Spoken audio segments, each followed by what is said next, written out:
Specifically for the Air Force, we've made, I think, it's tremendous progress across the Air Force with regards to this topic of cyber and cybersecurity and cyber operations. So I've been leading a task force, a cyber task force in the Air Force called Task Force Cybersecurity for about coming up on 2 years, and that effort has been kind of the umbrella enterprise kind of overseer for bringing all this cyber discussion to the forefront at the most senior leadership of the Air Force.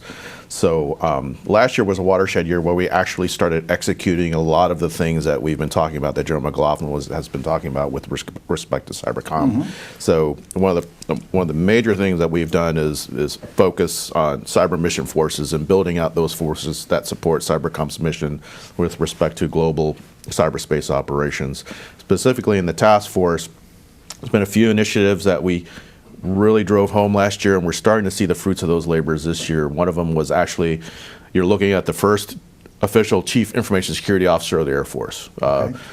Surprisingly, previously, we did not really have someone at the top level of the Air Force concerned about cybersecurity. Yeah, and looking at it from an enterprise perspective, from operations to people to organizational kinds of constructs. So stood up the CISO, and we're rolling along, trying to incorporate culture, trying to incorporate how cyber operations plays with cybersecurity and the CISO role, and taking an enterprise approach to how we approach cybersecurity with not just networks, but also all the missions and weapon systems now. And so one of the other things that we focused, one of the other things we focused on was the cybersecurity of weapon systems, and our Air Force Material Command and Acquisition Force is really focused with their cyber campaign plan of really getting to the problem of securing weapon systems and making them resilient. Very cool.